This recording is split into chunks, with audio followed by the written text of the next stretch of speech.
Paolo Banchero is sidelined indefinitely, and we'll tell you if there's anything the Magic can do to stay atop the East. Plus, we'll recap Victor Wembanyama's historic 5x5 night. It's Locked On NBA Game Night. Every game, every night. Let's go. When that final buzzer rings, you know it's time for Locked On NBA Game Night. All the post-game reactions to every game across the league, every single night, with insights only the hosts at Locked On can provide. It's the true NBA fans' one stop for all the action. Every game, every night. It's Locked On NBA Game Night. Tipping off now. Welcome to another edition of Locked On NBA Game Night. Every game, every night. This is a little bit new for us here on Fridays, not Wednesdays. I'm your host, Jake Madison, at Nola Jake on Twitter, and the host of the Locked On Pelicans podcast. Was I muted? It's a new day. I just can't even get myself together. I'm John Karalis, host of the Locked On Celtics podcast. Find me on Twitter at John_Karalis. John, it feels like it's like game one of the regular season here, the new format here on Locked On NBA Game Night. New day. It's like I'm shooting like 3 for 30. You're playing yourself into game shape here, like Zion Williamson does every year in the on game one of the regular season. But we love the new format. It basically is a too long didn't watch. We get to recap everything from you around the association here in a way that only Locked On can do. Today's episode is brought to you by FanDuel. You can start the season with a big return on FanDuel. New customers can place a $5 bet, and you'll get started with $150 in bonus bets. If you win your first $5 bet, visit FanDuel.com to get started. So we're actually not going to start with a game because we had big breaking news per Shams Charania of ESPN, and that is Paolo Banchero is out indefinitely with a torn right oblique. He's going to be reevaluated in 4 to 6 weeks, and the return to play will be based on how he responds to treatment. Let's go to Locked On Magic to hear what he has to say about the Banchero injury. This is Philip Rossman-Reich, the host of Locked On Magic, and some very, very bad news for the Orlando Magic today, as the team has literally just announced that Paolo Banchero will be out indefinitely with a torn right oblique. This isn't a horror story. This isn't a horror movie. This is a worst case scenario, as it would be for any team losing their star player. He will be out indefinitely, reevaluated in 4 to 6 weeks, and his ability to return will, of course, be dependent on how he responds to treatment. This injury obviously completely changes the outlook for the Orlando Magic this season. They were a team that had dreams of being a top 4 seed, of being one of the best teams in the Eastern Conference, and it's going to be very, very hard to maintain the level of play, especially on offense, that would make them that kind of a team, especially with the way Paolo was playing this year. Paolo had the 50-point game on Monday, followed it up with 31 on Wednesday. Really just an impactful player, and someone that this team is built around. But the Magic will have to find a way without him. Look, first and foremost, this sucks, right? This sucks. He was having a breakout year for just in the league in general and for the Magic. Yeah. I think people have slept on Banchero because there have been so many shiny new, Wembanyama, Holmgren, all the guys have come in, and Orlando is, just tucked away and not really great yet, but promising. And Banchero was seen as, a centerpiece of Orlando's kind of rebuild. And this was the season where at 22 years old, he's starting to figure it out a little bit more. He's starting to assert himself a little bit more. He's fresh off a 50-point game, and you're starting to see things come together. An oblique, that's tough. And to tear it, that's really tough, because there's that muscle is involved in everything, in anything. You cannot move without moving an oblique.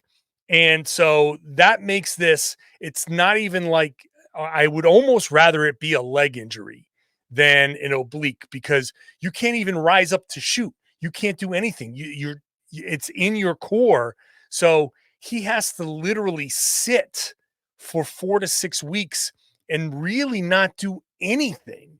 That makes this recovery so much more difficult, because he can't even lift. He can't even do like a hand crank thing to keep his cardio up. He can't. So that really that makes a tough injury even tougher. Yeah, look, Orlando's third in the East right now. I think a lot of people kind of had them pegged maybe fighting for a top 4 spot, something along those lines. And when you look at what they needed this year, it was a little bit more offense and kind of taking a step forward on that. They were really good defensively last year. And they were better on offense this year. They took a step forward, and it's largely due to Banchero here. But now all of a sudden it feels like some of that progress is maybe going to stall a little bit, and they're looking at these other guys to step up. It's going to be on players like Jalen Suggs, on Franz Wagner, to really try and take that kind of, a leap maybe sooner than they needed to take it, right? And maybe this is trial by fire for these guys. How do you cover the Eastern Conference? How do you feel about where they're going to end up being now? There's no way this injury is going to be 4 to 6 weeks, right? Like that's just till they even remotely look at him again. Reevaluation. Like I said, the oblique, the core, 4 to 6 weeks to reevaluate. It's probably another couple of weeks just to get you back into shape.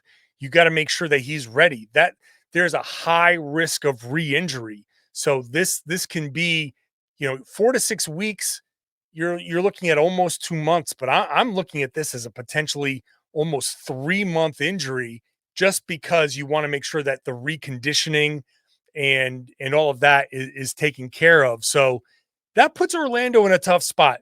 Maybe because they're in the East, you can still recover a little bit, but considering Milwaukee, and we'll talk about Milwaukee later, there is an outside chance that a 4th seed is up for grabs. You figure New York, you figure maybe Philly will figure themselves out once Paul George and they get healthy and they actually play. But you figure they're going to figure themselves out at some point. But I feel like a 4th seed between Orlando, maybe Indy, Cleveland obviously started out hot. There is something there that Orlando could play for. Now this, I think, already takes them out of that mix. Now you've just got to fight to stay out of the play-in tournament. And that puts a lot of pressure on a Franz Wagner, especially. Those guys have to step up and keep Orlando afloat until Banchero can come back, and hopefully they have a second half surge.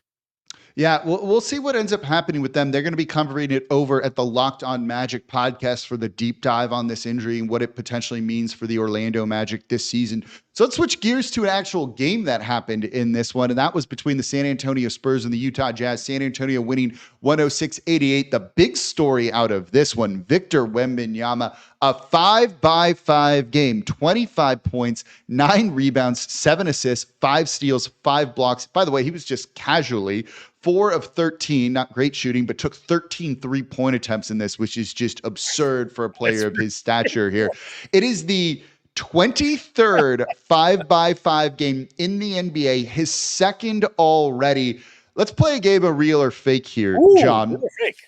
Hakeem Olajuwon leads the league by far in most 5-by-5 games with 6. Victor Wembanyama now has 2 at age 20. Real or fake? Victor Wembanyama, whenever he retires, is going to have the most 5-by-5 games in NBA history. Oh, real. So very real. He is so capable of doing all of these. He's like, I have the deepest respect for Hakeem Olajuwon, but what Wembanyama is capable of doing on, just across the board, I'm not going to say he's going to be better than Olajuwon, but I am saying that he has the capability to get these 5 steals, the 5 blocks, just by virtue of his stupid length. What was the other night? He baited a guy. He was like, "Oh no, I'm going to let you have the layup." Psych! I'm going to block you from like 4 feet behind you. All of the blocks that he gets from behind are ridiculous. Like guys can torch him on the perimeter and put him on skates, and it doesn't matter because his arms don't look real. So points, rebounds, blocks, getting 5 of each of those is not really the issue. Assists, well, the Spurs kind of suck right now, but eventually they're not going to. And heaven forbid they suck enough to get Cooper Flag. That would break the league to see Cooper Flag and Wembanyama on the same team. I do not want to wish that on the NBA. I want to see the talent spread out. But regardless, the assist depends on other players hitting shots. It's just getting steals. So 5 blocks, how many times in his career will he get 5 blocks? We will lose count. So yeah, so what was the number 23? 23 in NBA history, and Hakeem Olajuwon has 6. So Victor Wembanyama needs 4 to tie Hakeem, 5 to break it. Forget it. He'll get to 23. He'll double. He will double the NBA's 5x5. He guarantee that will happen. He's going to break this stat, no doubt about it. It's absurd. When we were texting to plan out the show, you pointed out his plus minus, which was absurd in this game. 43 plus 40. They won by 18. He was a plus 43. He alone might not get them Cooper. He might be too good for the Spurs to get Cooper Flag, which is a relief for the rest of the league. But I've seen some crazy stats. And then Chris Paul is a plus 37 just by virtue of getting to play with Victor Wembanyama. A plus 43. It's nuts. In an 18-point win. It tells you how bad the rest of the roster is. Exactly. That Spurs team is not good. And how bad everybody else is. So he's got 2 now. Hakeem has 6. There's one player in between them that has 3, who is second most. So you can rack your brain. I'll give you a couple hints to make it easier because I don't think you're going to be able to get this otherwise. Okay. It's a foreign player known for defensive prowess and versatility. Obviously, versatility if you're getting 5x5. 6'9", played the vast majority of his career with a Western Conference team. Batum? No. He's Russian. Batum has one. Batum has a 5x5 game. Is it AK-47? Yep. Andrei Kirilenko has 3 5x5 games, which is the second most. The only players that have more than one are Wemby, Andrei Kirilenko, and Hakeem Olajuwon now. And I remember Andrei Kirilenko was so good. He had a stretch where it was like, wow, he was so good and versatile. Right, exactly. He was definitely that 5x5 guy. I'm psyched that I got Batum. That was pretty good. He has one. That was impressive. I'm fun with that. Batum played. We'll get to his game a little bit later in the show here. But coming up next, Ja Morant, I think, might be back and maybe some trouble with the Milwaukee Bucks. That's coming up here next on Locked On NBA Game Night. Today's episode of Locked On NBA Game Night is brought to you by FanDuel. Get ready to take on all of the NBA action at the start of the season with America's #1 sportsbook, because right now, new customers can bet $5 and get $150 in bonus bets if you win. The FanDuel Sportsbook app gives you everything you need to place live bets on the NBA and NFL all in one place. So when you get a hunch in the middle of the game, you can check out the latest stats, view live play-by-play, and so much more on the same page where you place your bets. You just have to go to FanDuel.com to join today. Look, you got the Indiana Pacers -2 over the New Orleans Pelicans, who are struggling right now. Might say take Indiana on the road here. And if you put a $5 bet down and win, you're going to get started with $150 in bonus bets. You can do that over at FanDuel.com. Never waste a hunch and make every moment more with FanDuel, an official sportsbook partner of the NFL. And thank you for making Locked On NBA Game Night your first listen today and every day. We are here not just Monday through Friday, but 7 days a week, Monday to Monday, Monday through Sunday here, recapping every single game this season. It's going to be a whole lot of fun. Now your second listen's not a listen. Go check out all of the new Locked On NBA newsletters, one for each and every team. You can do that over at LockedOnDaily.com. One-stop shop for ultimate team and league coverage delivered right to your inbox, whether it's Locked On Magic, Locked On Spurs, Locked On Celtics, Locked On Pelicans. Sign up for free now at LockedOnDaily.com. That's LockedOnDaily.com, and start your day with the all-new free Locked On whatever your favorite team is newsletter. So, John, let's get into some more of the games here. We have the Milwaukee Bucks losing to the Memphis Grizzlies 122-99. Ja Morant looking like himself. Let's see what Joe Mullinax of Locked On Grizzlies has to say. Ja Morant is a special talent, a guy that can make even a bad situation look a heck of a lot better, and that's exactly what Ja did on Thursday night against the Milwaukee Bucks. I'm Joe Mullinax of Locked On Grizzlies, and you want to talk about a performance, a triple-double essentially at the first half? What a great showing from an extremely talented guy and someone whose frustration has been quite evident in the media.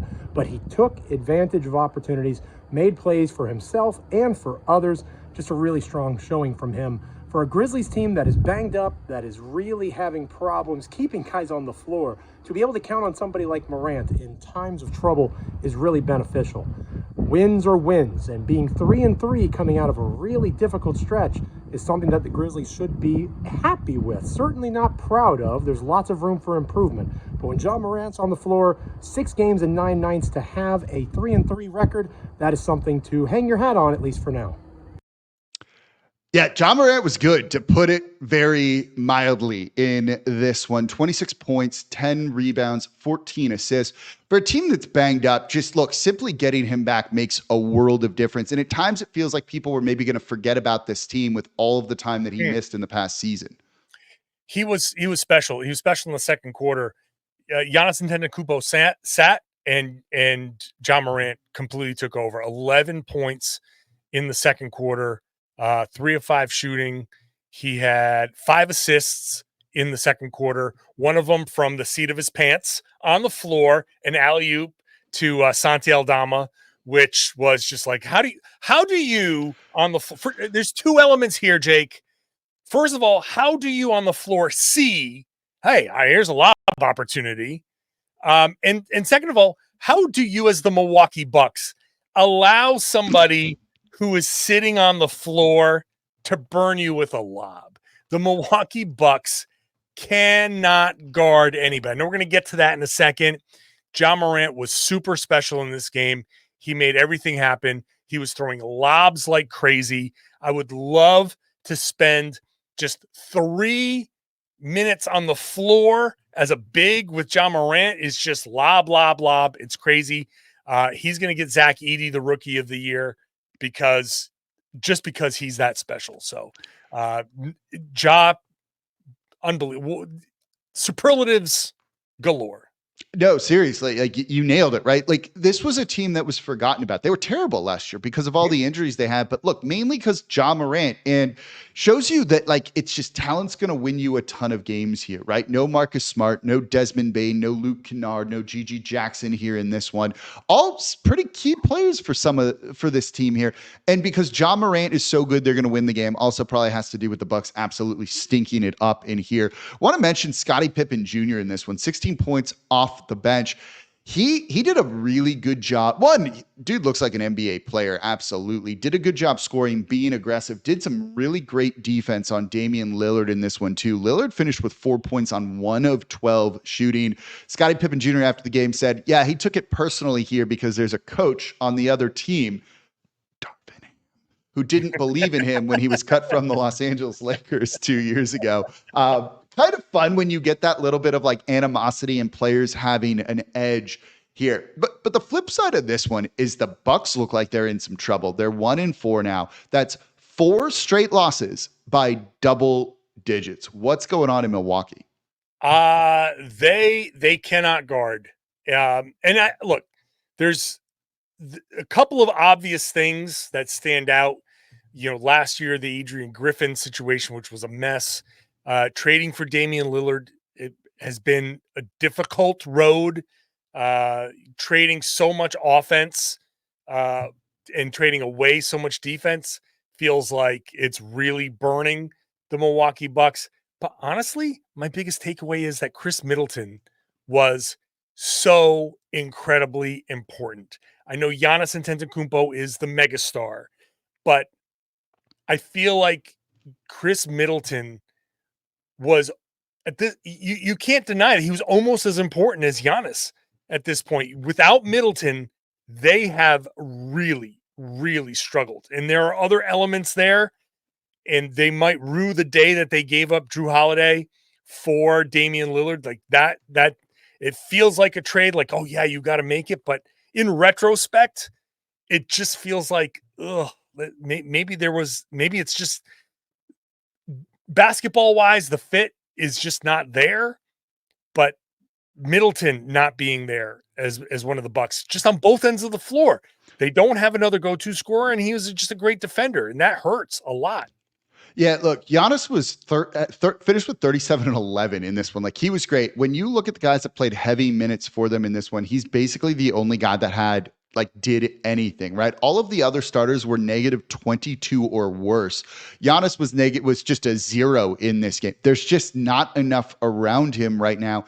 And Doc Rivers is going to do what Doc Rivers does, which is probably not going to be enough to do this. And they feel like they're maybe going to be in for a troubled season. And this is why you've heard Giannis say, like, we don't win a title, maybe I'm traded. There's not a whole lot left for them to be able to do. It's not like you're going to fire Doc Rivers and then bring in another coach and do something there. No one's going to really be trying to trade for Chris Middleton. And like, how do you change this roster at this point? And I'm not sure that there's a whole lot you can do. You're kind of stuck with where you are. They don't have picks and things like that. They'll keep trying to push forward this season, but at a certain point, if it doesn't work, maybe you have that like long look in the mirror of like, you know what, let's trade Giannis, get whatever we can. I don't think he wants to be traded from there, but if they're going to try and kind of rebuild because it looks like this window has slammed shut, there's not much else. It's not looking great. It's really not looking great, but it's only November 1st. People are still feeling a little sick from all Halloween candy that they've had. So maybe that sick feeling encompasses what the Milwaukee Bucks are feeling a little bit. There is time for them to kind of try to figure some of this out. Middleton will come back, I think, at some point. So we'll see what he can do and how much he can fix. If he can't fix much, and if he's not even a passable version of himself, some hard discussions are going to have to be had at some point in Milwaukee. Yeah, it seems like it will. Make sure to check out the Locked On Bucks podcast for more Locked On Grizzlies as well. So coming up, 2 more games in the association last night. The Phoenix Suns riding a big third quarter to get a win over the Los Angeles Clippers, and then a duel out in Texas between the Houston Rockets, Dallas Mavericks. It's coming up here next in today's episode of Locked On NBA Game Night. Today's episode of Locked On NBA Game Night is brought to you by Game Time. This is my go-to ticketing app now because they have so many features and it just makes it so easy to buy tickets. And the newest feature on there that I love with Game Time, it's called Game Time Picks. That makes getting tickets to see your favorite teams play live even easier because Game Time Picks filters out all the fluff to show you only incredible deals on great seats, so you don't have to waste time searching through thousands of tickets. So it's not just sporting events to go see your favorite teams. It's comedy, theater, concerts, and more. Anything live, you can go get it over on Game Time. And if you're going to a venue you've never seen, you get the view from your seat. Get a panoramic view from your seat in the app before you buy, so you're getting the exact tickets that you want. And one of the features that I always use is the all-in pricing. You toggle this up front, and it's going to show you the total amount up front with no surprise fees at checkout. So take the guesswork out of buying tickets with Game Time Picks. Download the Game Time app, create an account, use code LOCKEDONNBA for $20 off your first purchase. Terms apply. Again, create an account, redeem code LOCKEDONNBA for $20 off. Download Game Time today. What time is it? Game time. And thank you for making it Locked On NBA Game Night your first listen today and every day. We're here 7 days a week breaking down every game around the association here, every game, every night. And we've got 2 more here to cover. Let's jump to the Phoenix Suns beating the Los Angeles Clippers 125-119. Let's hear what Locked On Suns has to say about that massive third quarter. Well, to the rest of the NBA world, I hope you got your jokes in on the Phoenix Suns last season because they are most definitely back. Benjamin Garcia, Locked On Phoenix Suns. Let me just give you a quick breakdown of this game. Going into the third quarter, down 21 points, the Suns drop a nonchalant 15 made field goals in a row to start the third quarter. They don't miss their first field goal until 2 minutes and 42 seconds left in the third quarter. Devin Booker drops a nonchalant 40 points, and some unsung heroes, Royce O'Neal, who had 5 3-pointers tonight, some of those coming in the third quarter, and Ryan Dunn showing that he might just be on track to be the Rookie of the Year. This Suns team finished the third quarter 16 for 20 from the field, and ultimately riding another good fourth quarter to a 125-119 win over the Los Angeles Clippers, moving to 4-1. That sums it up. That third quarter was something. They were down 21. They won the third quarter 39-23. Clippers just lost the momentum and completely crumbled at that point in time. Clippers looked so good. James Harden looked so good to start the game. First quarter, he scored 12 points. They outscored the Suns 37-20. It looked like that first half was easily the best half that the Clippers have played all season long. And then the third quarter happens and James Harden is nowhere to be found. 2 points, 1 of 5, a -18. It's you can't rely on James Harden to be there the entire time anymore. He has his stretches where he's great. But when he disappears, we've talked about the Clippers a ton. No Kawhi Leonard. They let Paul George get away. If he disappears, the Clippers disappear. And Phoenix has started off the season very well. There's nothing more meaningless than a 20-something point lead in the first half of an NBA game anymore. So the Suns just kept rolling with it. And that third quarter, I thought they were going to go perfect. I've never seen that level of shot making for that long in an entire quarter. It was impressive. Last year, one of their big issues was I didn't think they took enough 3-point attempts, and they really needed to start to get those shots up. And when you look at where the NBA is this season, popularized by your Celtics, like you've got to shoot and you've got to take threes. They took 11 in the third quarter and they went 7 for 11. And that feels like it was a big part of that. They had 3 guys making 2 threes in that. Devin Booker in that quarter, 12 on 5 of 5 shooting. When you get hot like that, as you said, a 20-point lead, like that ain't nothing anymore in the NBA here. And they looked really good. Booker finished with 40 on the night. Kevin Durant finished with 18. You just got solid contributions all around. 21 for Royce O'Neal off the bench. Ryan Dunn has looked really good this year. You didn't expect that offense from the rookie because he didn't look like he had any of that at Virginia last year. 4 of 9 from deep. If you get type of nights like that from some of those role players, look, Phoenix has enough talent. They've maybe got a better head coach this year that's going to really help them put things together. And I don't know, looks like that makes a world of difference when it comes to that sort of thing, doesn't it? A little bit. Yeah, like the role players that you're talking about, like even like Yusuf Nurkic, who was third plus 11 in this game. Nurkic has not been entirely great. There've been rumors, like people have been like talking about, well, maybe they got to find some other direction with Nurkic. So when he contributes, I think Phoenix is going to win a lot of games if he's that much of a positive.